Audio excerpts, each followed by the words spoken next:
Kate Foggo, this is Julie Hurt, and together we are making light. And today we are going to show Kate in a very bad light. Julie and I had 3 topics of discussions, of course, for men, because we're both doing things on feminine and masculine. I'm doing the course with Eva Baronius about fembodiment, and Julie's reading about the 7 deadly sins and how men have oppressed women over the ages. So we had a good rant about men first, but we thought we should leave that for a constructive discussion rather than show all our colours in a very unflattering light without any control at all. So instead we chose one of my topics, which is something I would say I'm deeply ashamed of. Quite ashamed. Oh, ashamed. That's another fallout from the 7 deadly sins, but continue on. Well, no, because it doesn't show me in a good light. Yeah. No, I was like, that's part of envy. That's part of envy, shame. And that's what's unique to women about envy. So women feel envy and then are ashamed of their envy. Yes. So Julie thinks what I'm feeling is envy, but I'm going to have to explain. And I have mentioned this actually previously, because I think I've talked about it in terms of young people in the hot tub taking selfies, and me thinking how vacuous they must be. Which is really quite mean, isn't it? Like, if Gary says something like that, I would instantly defend them and go, you can't just judge people because they want to take selfies and put them on Instagram. I mean, it's their choice. I mean, there's all part of that. I hate the social media culture. I hate the idea that people are posing and all of it. I hate all of that. But there may be a level of envy in that. What I don't like is the insincerity of it, that everyone's putting on a show, and I don't like the expectation that this is how we're supposed to look, this is how we're supposed to behave. Everybody I know who's had a perfect marriage has been a shit show behind the scenes, and you only find out later.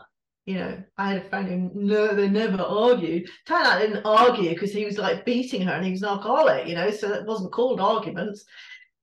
That's just one example. But there really is no such thing as these perfect relationships that people speak about. It was actually the woman, it was really sunny on Monday. We had a holiday as well. I was up at Loehnen and we were waiting. There was this little family and they had a lovely barbecue on the one picnic table that was there, and we were all our swimmers are standing around like this waiting for our table, and then it turned out that they were actually just going swimming, and they hadn't actually finished eating. But this woman's next to me just did this big sigh, and she said, I wonder what it's like not to be in a dysfunctional family, because it was just, I don't know what you mean, but because it was 2 little children just waiting patiently for their mother while she cleared up and the man was doing the barbecue and I just thought that was a really funny thing to say. She says she's got 2 teenage daughters and she's like, I could never sit with my family like that. Anyway, so it is all about this idea of perfection, I suppose. So I watched mostly Adrienne, was Sarah Beth, probably yoga at the moment. I'm doing yoga every day, first thing in the morning, and every now and then I switch on to other things just to switch it up a bit. And I have found this yoga teacher who I really like her stuff, but she has a nice voice. It's very useful. I don't want to name her because actually I feel very ungrateful because I benefit from her videos. I think she's very beautiful in her own way. She has amazing tattoos and unusual tattoos. But she looks like she's got what Gary would call a pout trout or a trout pout lips. And I can't get past it. I don't know if that's just me being... Now, Julie and I've shown her, and Julie thinks they may be natural. I think that's maybe why I'm hesitant, and maybe that's why I'm ashamed of being so judgmental, is I'm not entirely sure, because she is quite big boned, that they're not natural, but they don't look natural to me. And I don't know. And then there's this whole story about, this is my mother's voice. She's really pretty. Why does she need to do that? I don't understand why she's, it's not like she's not good looking, and why would somebody do that to themselves? And I can't believe she thinks that's attractive, and she'd look, all this judgment. None of my fucking business. My business. And I found myself Googling, has so-and-so had lip surgery? And I can't find an answer, and I'm getting frustrated, right? Because nobody's telling me, because normally Google will tell you everything. They're not telling me if she's had surgery or not. Not my business. Why? And then I'm annoyed at myself for being such a hateful stalker, really. Yeah. And where does it come from? Why do I feel like that? Why do I resent women who or maybe I know the answer to that. Yeah. So, but you phrased it up when we were talking earlier, because I'm trying not to pull in the little bit I've read about On Our Best Behavior. Oh, do, why not? Okay, all right. So I'm in the. Listen, Julie, there's going to be enough material on that to keep us going. Oh my gosh, I don't think you need to worry about, taking it up. I've been waiting for this book to come out since she announced it was coming out like 6 months ago. It's called On Our Best Behavior. It's by Elise Loehnen. I cannot recommend it so far highly enough. I'm only on the 3rd chapter. First chapter's about the history of the patriarchy. Amazing. Second, amazing in like a, oh my God, how oppressed have we been kind of a way. And then the second chapter is on the first. So she covers it. She uses the 7 deadly sins as a framework to talk about how this has all been set up to hurt women. Men have been hurt as well. So just know, but we're going to focus on women because the book does too. First chapter's on sloth, which that's a whole topic when we will get into. But I just started the second deadly sin, and that is envy. And which is interesting because she pulls in Brené Brown too. It's really cool I really like how she's writing it. Anyway, envy is men and women, because of how the patriarchy was set up. I was going to say celebrate. That's not the word. We recognize envy, or we experience envy differently. I forget, like, it's like men are like envious of other men, but then there's like, yeah, bro, hey, bro, look at you. Like there's a bro kind of a thing. But for women, when we experience envy, then we feel shame because it's like, oh, I can't believe so-and-so has something. I can't believe I don't have something. And then I'm ashamed that I don't have something. Oh, okay. There's an aspect of shit. There's more to it than that, but I can't go that far because I haven't processed all of it. No, when you said shame before, I thought you meant shameful of feeling envy, but you're not. You're saying shameful. I'm not living up to that ideal. It's both, actually, because there's that aspect of it too. There is so much shame around it. And there's actually a difference between envy and jealousy. You can be healthy. You can be healthily envious of someone. Like, oh, Kate, I'm really. Whereas jealousy is more. Yeah, of your background. I think it's lovely. Like, oh, I'm envious that you have it. We use the word envy and jealousy interchangeably. And Brené Brown, in her book, The Atlas of the Heart, actually breaks them apart and describes them. But we're not going to go. We're not going to go there. Okay, I was just. Well, I mean, we can, but I don't know enough to be dangerous. But we were going to talk about in terms of you. Me. It's all about me. So interesting you should say that about men being different, because I went on what do you call it, Fat Club. It wasn't Fat Club. I went on like one of these weeks boot camp, fat camp, that's what we called it. And this was in Dumfries, somewhere in Scotland, in the 1st or 2nd week of January. It's a long time ago. So cold, and we'd be up in the dark at 5 o'clock in the morning or whatever, doing push-ups and press-ups and all of that. But and it was run by the equivalent, the SAS, the guys ex-SAS, so I don't know if they're like special forces. Oh. And it was all women, right? Not surprisingly, because it's all about drop a dress size in a week type thing. But I mean, it's not. It's focused on healthy eating and ridiculous amounts of exercise. But I don't know what came over me. Anyway, I did it, but the guys were saying and we were like, how come there's no men? I mean, it was nice for us because it was girly. But why? And they said, we can't do it with men. And I was like, why not? And they said, well, because men either, when they go into pubs, since they know you're special forces or anything macho like that, they either hero worship you or they want to fight you. There's like nothing in between. They said, so they just can't run a boot camp with the men, because they're either fawning over them or they're picking fights for them. Interesting. There's just no basic experience. There's no just sort of like, oh, okay, whatever. So there you go. So I maybe they only meet men in pubs. I don't know, after alcohol. I don't know, but that's what they said, and it's a sort of, I think it's a thing. That's interesting. When we were talking earlier about this particular yoga person that's, and you were talking about in terms of you, there was an acceptance aspect for you in that too. So I find that interesting that men either do those two things. There's not just, oh, hey, that's what you do, cool, and move on. So yes, because in my purest heart form, thank you so much for your videos. I love your tattoos. She's an unusual looking woman but good looking, and I like the fact that she's what I would call properly built, as in she's not some sort of stick insect. Like, you know, she's a good solid, and by that I don't human being, but she's a human being of normal proportion sizes, and she looks very strong and all of that. But I can't get past her lips, and then I just, and then I'm like, why? Why do I feel like this? I've explored it in the past. Okay, so I know this comes from my mom. My mom was so judgmental. Is judgmental the right word? She would report on everything that basically went across, you know, oh, look at so-and-so, and so-and-so's husband, very intelligent, but he's deaf, as if the two couldn't possibly, you know, isn't it a surprise that a deaf person could be intelligent? Like, everything was categorized and sorted, and like, I didn't notice this until I'd been through counselling, but looking back as to why am I this way, looking back at my mom, like, everything would be she's got a deaf husband, but she's very attractive, but she has a deaf husband, again, as if the two couldn't be, you know, she's very beautiful and she's intelligent, and what a surprise, is such a thing possible? And I realized that I was sort of brought up to believe that, first of all, people who take care of the way they look are shallow and stupid usually, because that's what women did. But at the same time, that's envy, yeah.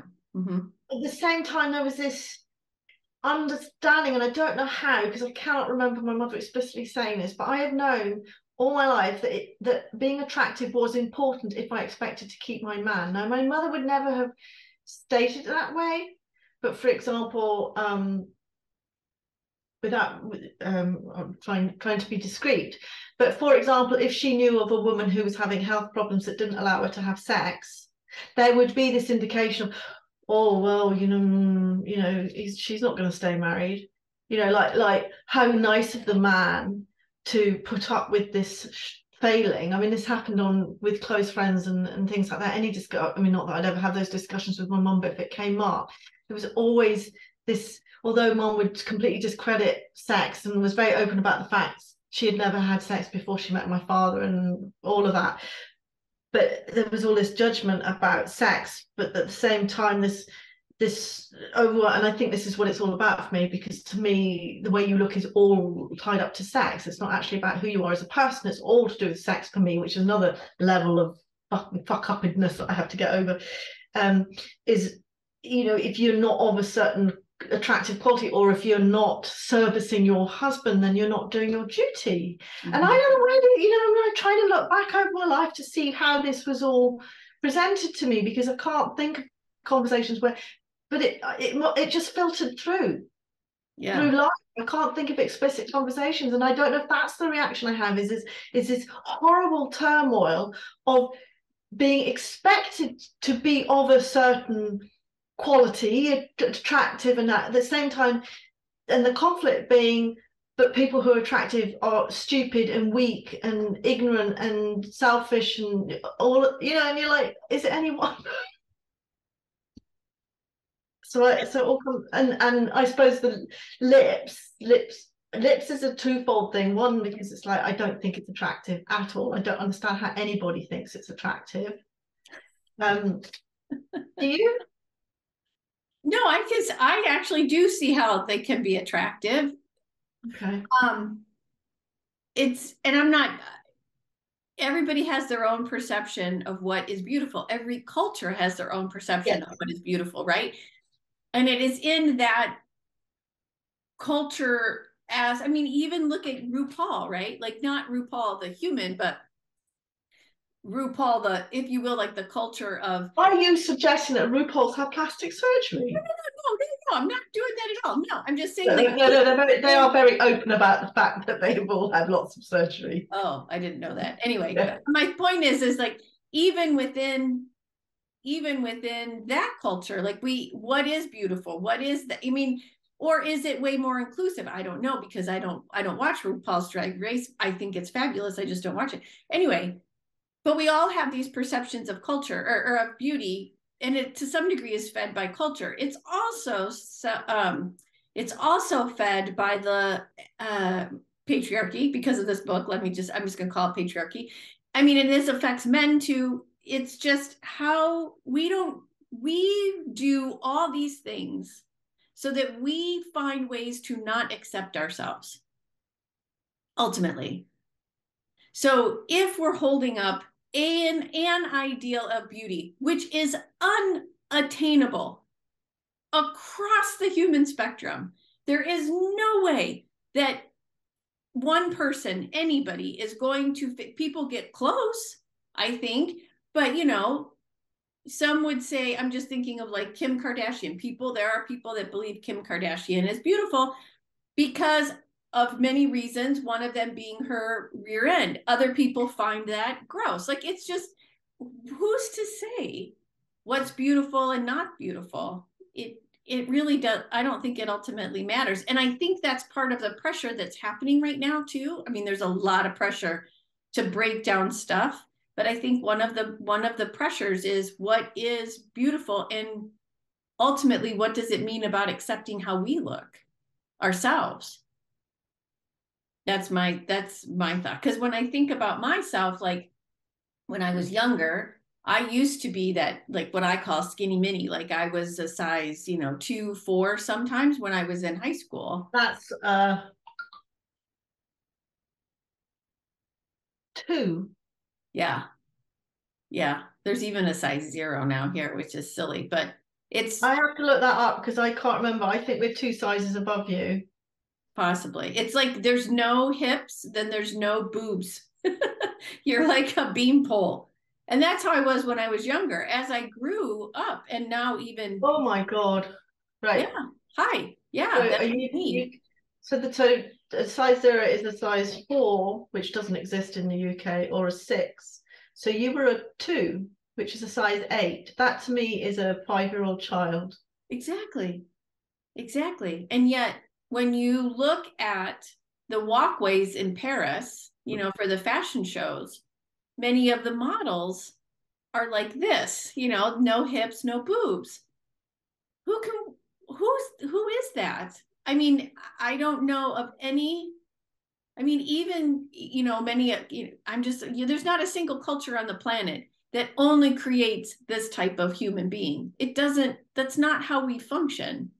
Women need hips in order to be able to give birth easily. And even that isn't the thing, but I don't know, it's just so fascinating how we've decided and manipulated ourselves as women, as well as men wanting to keep us in control to some degree. We've created these ideals that aren't even real. I don't even know where they come from. I mean, look at the goddesses. Some of them had 10 arms. Like, why? Those were annihilated by, Christianity, but that's another story. Anyway, I go on. But do you know what I'm saying? Like, ultimately, I do think it's about our own self-acceptance across the board, and then being able to see it in others. What is about our self-acceptance? Our reaction. Mm-hmm. Mm-hmm. So when I react, it's because I'm not happy with myself. I would suggest that, and I can do the same thing for me too. I mean, not the pot calling the kettle black here. I'm totally. No. I'm just trying to understand that. Because I feel a mixture of envy, as you say, because I feel like I should make more of an effort. I'm annoyed at my weight. I'm actually going, see, like these bits. Like I've always had really good skin. That's one thing I will say. I've always had really good skin. I've never had spots. I've never had blemishes. So that these really annoy me. Are they freckles? You can't see them on the screen. At least I can't. They're sort of red. So I think they're called spider veins. Old age, basically. And I think, I'm actually going to a podiatrist tomorrow, and I have noticed there is a laser clinic on the same. I don't get out much, as you know, but there is a laser clinic on the same road in Cowdenbeath, which is a shithole, just so you know. Sorry for anyone. Gary's like, why are you going there? I'm like, cheaper for one thing, because they live in the dark ages. That's unfair. My ex-in-law family were all in Cowdenbeath. But they have a laser treatment centre there, and I'm going to go in and ask. I can, and I think, is that, why is that any less, what's the word? Beautiful. Well, I have such a conflict about it, because I don't want to be that perfect woman, but I'm not happy with the way I look. I can't just go, oh, you're all right. You know what I mean? So yeah, why? I guess the question really, and this is from a self-compassion perspective, why? Like, why can't I look at myself and think, I'm okay. I am far happier any given day. No makeup. Don't have to do that. Just wash it. Just cut the hair in a bowl shape. I don't care. Whatever. Because all I want to do is go out. Like we went camping this weekend, and we don't have access to. Well, we have a shower in the RV, but we don't use it because we rest at camp. But anyway, doesn't matter. I'm more happy being in a t-shirt, hiking pants, no bra, no. But why do I feel like I have to be a different way? It doesn't matter. It really doesn't matter. At the end of the day, when they go to cremate me, none of this is going to be there. I know. Yeah. All born naked and the rest is drag. Love that. That is fantastic. Yes. Oh, there's more where that came from. But this is it. See, for me, I think beauty is all wound in with worthiness for me, absolutely. And I know that's not uncommon, and I don't think there'll always be a degree of it to that. But like, I don't ever expect to be conventionally beautiful, but there are times where I can go, oh, I'm all right, I'm doing okay. Don't feel like that at the moment, but I'm reasonably realistic about what I can achieve, and aging hasn't really bothered me, well, apart from this and this. Yeah. Aging hasn't really bothered me that much. I mean, I've sort of come to terms with the fact that whenever you see your hands on camera, you're like, oh my God, when did that happen? I know, I do that too. I'm like, oh my gosh, my hands are big. Yeah. And I don't know when I started getting like lumpy legs and things like that. I don't know when it happened. This is what's really good about swimming, because there's so many different shapes and sizes and bodies, and most of us are older middle-aged women, and I always used to think, how could you go out if you look like that? And now I am that person. And it's like, well, why wouldn't you? It's like I've got two sides of the argument all the time in my head. Yeah. And it's like, you can't. When you go swimming, there's nowhere to hide. When you're going swimming, at some point you have to take your clothes off, and your saggy ass and your lumpy legs and your varicose veins are going to show. Yeah. There's just no escaping it. And the fact that I go with these wonderful women every week, and we're all different shapes and sizes, and then there's actually a very, very slim girl that goes, and she's embarrassed because she doesn't have any boobs. The rest of us are like fucking wanting to kill her because she's absolutely stunning to us. And she's like, not fair, I look like a 12-year-old boy. And so like nobody's ever happy with what they've got. No. And why is this is the system that's been built to keep us in this state of constantly comparing ourselves. So was that intentional? According so far to this book, yes. So keep them fighting, keep them competing, because divide and conquer. If we can pit women, this is from the book. If we can pit women against other women, we can keep, because they'll be arguing amongst themselves, which is also, I do believe, if I'm not mistaken, and someone's gonna have to check me on the history of this, King Charles I also did this with people of color and lower socioeconomic whites. They actually everybody was getting along. It was one big melting pot, one big labor pool. And King Charles realized that they were powerful if they decided to rise up against him. So he he pitted them against one another, which was to some degree the beginnings of racism, although I'm sure it started elsewhere. But that's just one, so that when that way, anyway. So yes, keep the broader mass of power arguing within itself so that divide and conquer, it falls and stays out of the way. Yes, isn't that crazy? This is what we do. It's the human experience. Why are we doing this as the divine having a human experience? Why do we do all this? Not we, is it, Julie? It's men.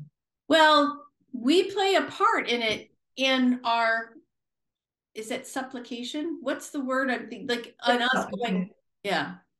Yeah.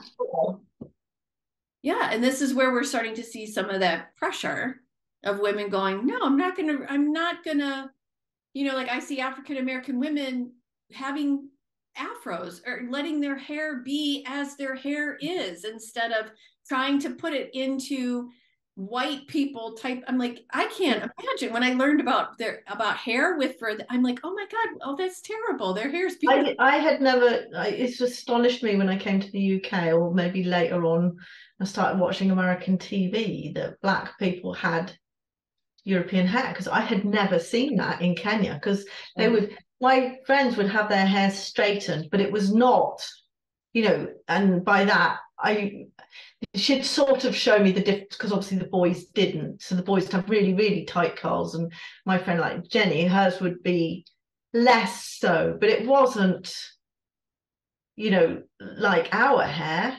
Yeah. No. I had never seen that before. I read a very good book, and it's called Americana. Oh yeah, you've talked about that one. I haven't read it yet. Yeah, it's good, because she starts to grow her afro, and then when I was listening to it before, I can't remember how it came about. I actually found a podcast of a woman who'd actually started selling. This is 4 or 5, 6, 7 years ago. Started selling like products for Africans to actually grow their hair out, and done really, really well, because a lot of people in Britain didn't know where to buy this stuff, so she would actually get it, because a lot of people in Britain are for the we can't call them African. Well, it was for the African Americans, but they're not. They're African. What are they here? Africans. People with African hair couldn't necessarily buy the products that are necessary to keep natural hair in good condition, because all the hairdressers that were pushing was stuff for relaxed hair or straightened hair or whatever. Yeah. Interesting. Yeah. We just have these ideals of beauty that actually work against ourselves as a individual human being, as part of a system, also part of a system. But yeah, we have these, you know, for when I was growing up, my mom owned 2 clothing stores.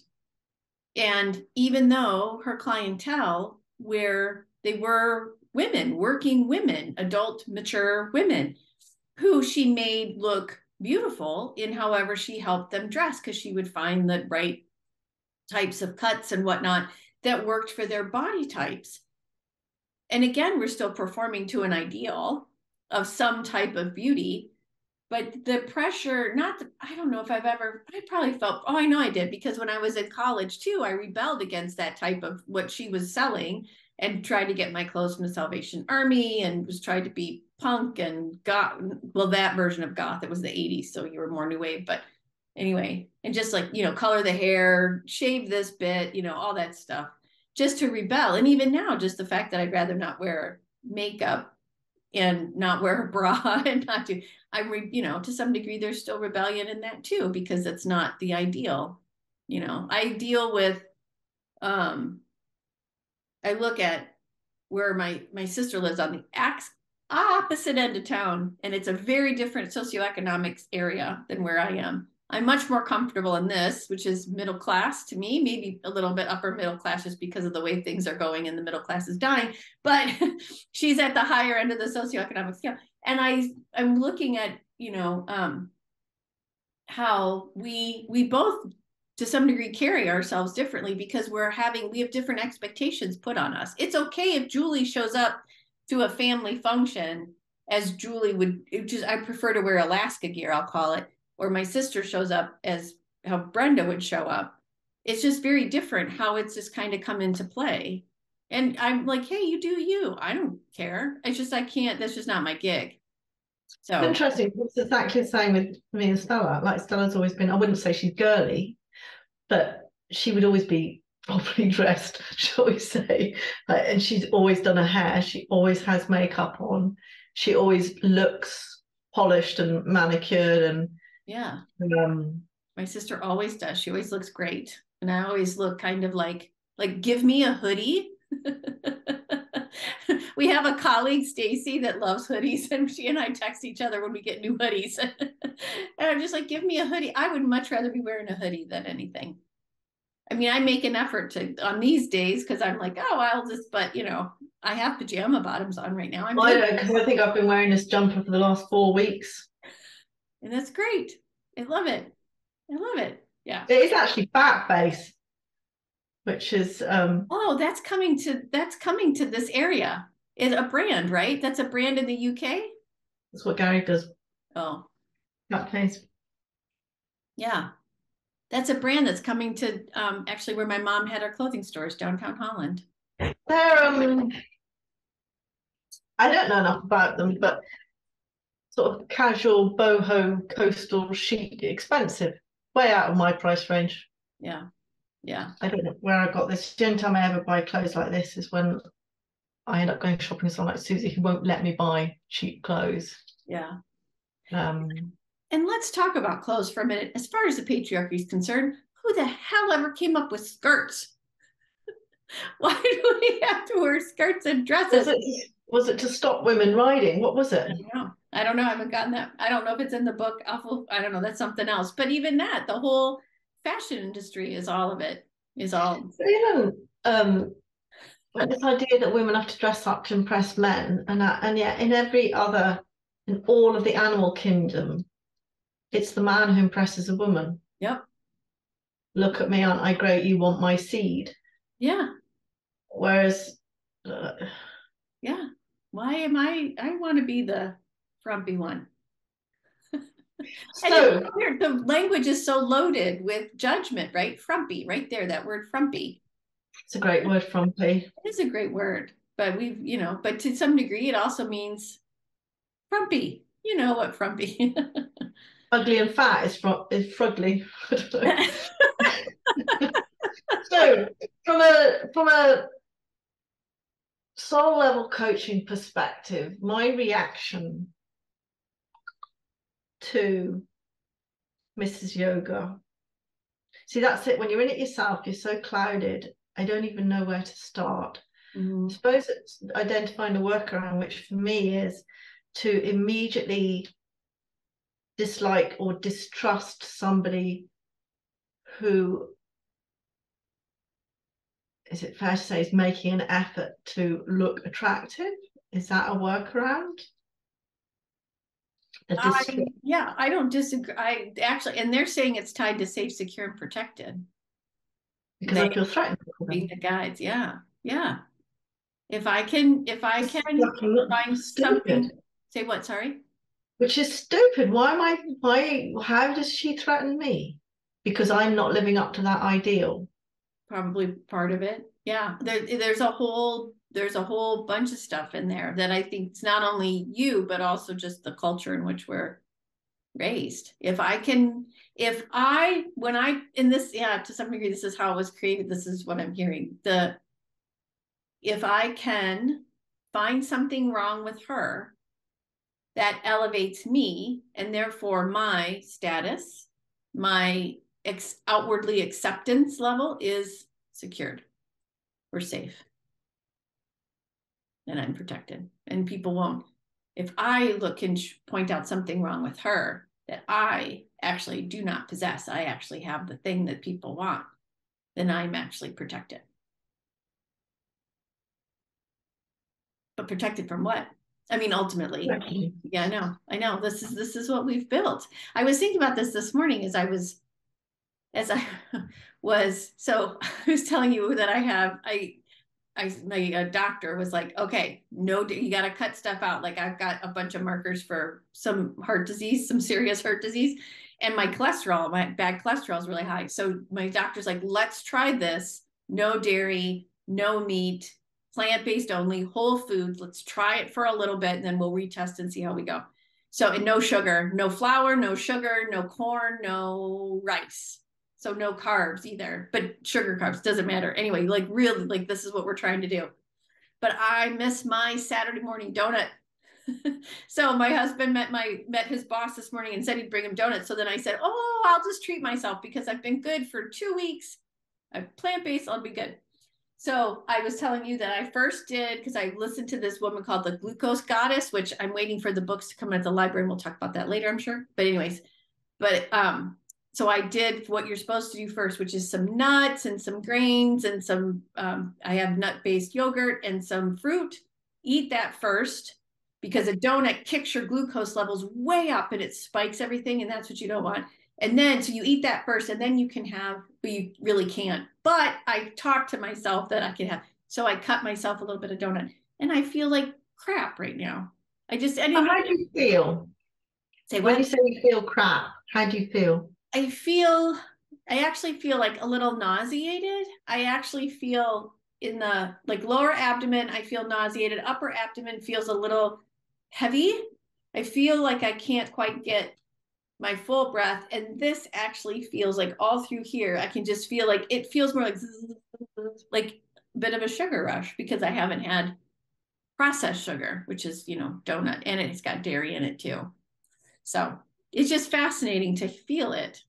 So Dairy and donut. yeah, butter. Yeah. Well, the one thing I've started reading this, it's called Nourishing Traditions. It's all about fermenting food. She just says in the end that ultimately, there's no point eating any healthy food unless you do it willingly and happily. Yeah. Like, if you're annoyed and begrudge doing it, it's doing you far more bad than it is good. Yeah. I like what I've been eating. I enjoy it.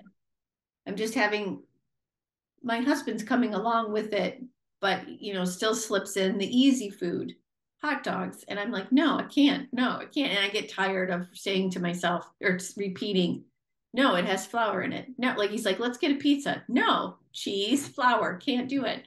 Well, we can make it healthy. Okay, no. It is hard when you give up Very hard. flour. I mean, Yeah. sugar's one thing, but then giving up flour as well is really, I want to get back to eating like that, because despite all the thoughts that go through my head now about not wanting to be too restrictive in my eating, there's also no good argument for eating them, other than flexibility. So it's more about being able to eat them if you're in a situation where you can, because nobody likes to be that person who can't eat at other people's houses and makes a fuss. And I have been that person all my life, and I don't want to be that person anymore. I can't be bothered. But there's no compelling reason to eat flour and sugar, none at all. No. But No.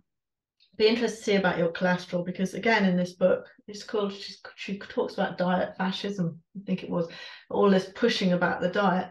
Anyway, we've talked about cholesterol. Personally, I think it's a load of guff, as in there's no evidence that they actually think that cholesterol is a symptom of heart disease, not a cause of. Yeah, I get you. I don't disagree with that. As in it's because it's structural and it's to build up the artery, the walls of the veins and the arteries. So it is a marker in a sense that there's something wrong. So maybe there's still, but I disagree with a lot of conventional medicine about how your diet should be, but I do not disagree that flour, sugar, anything man-made, bollocks, don't eat it. Yeah, exactly. And that's my doctor's point, who's actually a naturopath. She's like, whole foods. Because I was asking her different questions. She's like, whole foods. If it's processed, don't eat it. Whole foods. Or if, yeah. And I hear the sugar thing. I get the sugar thing. I watched stuff on sugar. We're totally off topic. Anyway, it doesn't matter. Right. Yeah. Yeah. Right. Okay. Back to acceptance, self-acceptance. Like, yes. it just shows that there's always not always more work to do. I don't mean that in a, I was shocked at my reaction, to be honest. You know, especially to the extent that I start Googling if she's, you know, because I don't know. So maybe if I Googled it and found she had had surgery, would that make me feel better? Like, what am I trying to, what's my end game here? Instead of just going, do you know what? She does beautiful videos. I love her tattoos, and you know, thank you for putting a yoga video up. You know, there's that. I think I sort of went with it a lot because there was part of the observer in me going, the fuck is going on? Let's run down this road and see what happens. But I couldn't believe the emotions it stirs up, which shows that there is stuff there that needs to be examined. But interestingly, I think it will come up with the embodiment thing I'm doing, because I do think, for me, whether or not it's man's fault, for me, beauty, ideal standard, all of that to me is all tied up with being attractive, and being attractive is all about being loved. I cannot distinguish between them when it comes to love with a partner. So not the same with my friends. Yeah.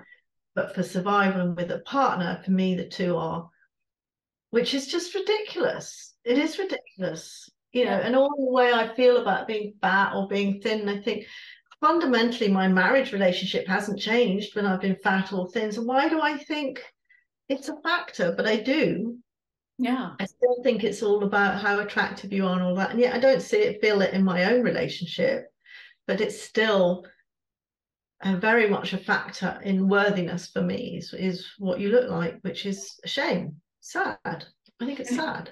Bravo to you for being curious about, when you said I was shocked at how I was there, that sparked some curiosity into why is what's going on. Yeah, I think I like how she's got trout lips. No. What do you like with your lips? Yeah. Even if I do think it looks ridiculous.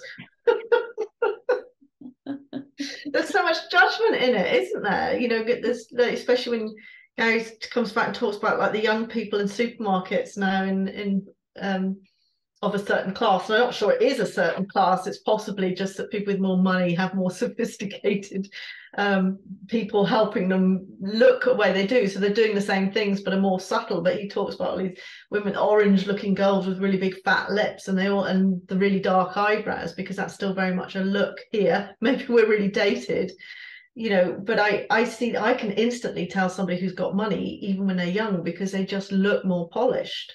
Yeah.